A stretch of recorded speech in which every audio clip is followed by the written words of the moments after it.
Target youth. ఉత్తేజంతో ఉరకలేసే రేపటి తరమే లక్ష్యం. యువత కావాలి, యువత రావాలి అనే మాటే వైసీపీలో చాలా కీలకంగా వినపడుతోంది.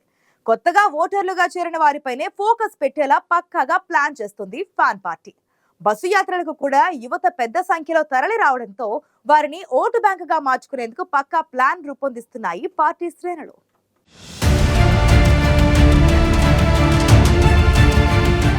ప్రతి గడపకి సంక్షేమ పథకాలే ప్రచారాస్త్రంగా వైసీపీ ఎన్నికలకు వెళుతోంది.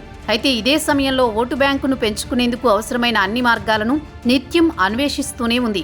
ఇందులో భాగంగా కొత్తగా ఓటు హక్కును పొందిన యువతపై స్పెషల్ ఫోకస్ పెట్టాలని భావిస్తోంది పార్టీ నాయకత్వం.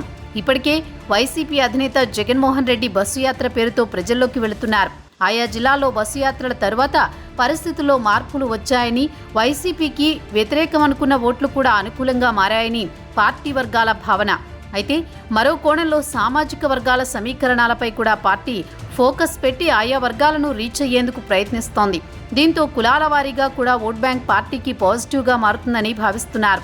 ఇదే సందర్భంలో మిగిలిన వర్గాలపై కూడా ఫోకస్ పెట్టే విధంగా పార్టీ యంత్రాంగానికి జగన్ దిశానిర్దేశం చేస్తున్నారని చెబుతున్నారు. గురూజీ రామ్ నారాయణ్ జీ ప్రపంచ ప్రఖ్యాత జ్యోతిష్యులు ఇప్పుడు మన హైదరాబాద్ లో ఎటువంటి సమస్యలకైనా తక్షణ పరిష్కారం చేయబడును. సంప్రదించండి 96651137 9000004357.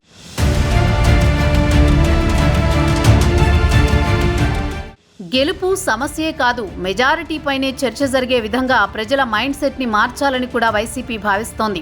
ఎన్నికలనగానే ముందుగా అందరికీ గుర్తుకొచ్చేది పర్సంటేజీ, ఆ తర్వాత రిజర్వేషన్లు, మహిళలు పురుషుల ఓటింగ్ పైనే ఎక్కువగా చర్చ జరుగుతోంది. కీలకమైన ఓట్లను టార్గెట్ చేసుకుని తాయిలాలు పంచడం సహజంగా ఎన్నికల సమయంలో కనిపించే సీన్లే. అయితే ఈసారి వైసీపీ ప్రత్యేకించి యూత్ ఓటింగ్ పై కూడా అంతే ఫోకస్ పెట్టిందని చెబుతున్నారు. పార్టీ అధికారంలోకి వచ్చినప్పటి నుంచి ప్రతి నెల క్యాలెండర్ పెట్టుకుని సంక్షేమ పథకాలు అమలు చేస్తున్నారు.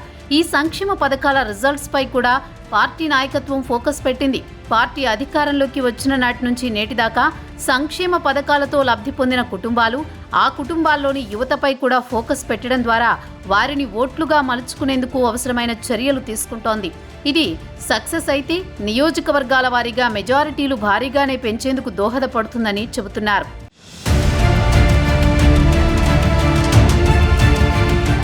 పార్టీ వర్గాల అంచనా ప్రకారం ఏపీలో 10 లక్షల మందికి పైగా నూతనంగా ఓటర్లుగా నమోదు చేసుకున్న వారు ఉన్నారని చెబుతున్నారు. ఈ ఓటింగ్ ఆయా నియోజకవర్గాల్లో గెలుపోటములను డిసైడ్ చేయడంతో పాటుగా మెజారిటీని కూడా శాసిస్తుందని అంచనా. సంక్షేమ పథకాలు అందుకున్న కుటుంబాల్లో బాధ్యతలు పంచుకున్న నూతన ఓటర్లు భవిష్యత్తుపై అంచనాలతో ఉంటారు. కాబట్టి వారిని పార్టీ పరంగా ఓన్ చేసుకుంటే అనుకున్న లక్ష్యాన్ని సాధించేందుకు వీలుంటుందనే చర్చ జరుగుతోంది. దీంతో పార్టీ నాయకత్వం అంచనాలు ఎలా అమలవుతాయి, వచ్చే ఎన్నికల్లో యువ ఓటర్లు ఎటువైపు ఉంటారు, వైసీపీకి సమీకరణాలు ఎంతవరకు కలిసొస్తాయన్న చర్చ పార్టీలో విస్తృతంగా జరుగుతోంది.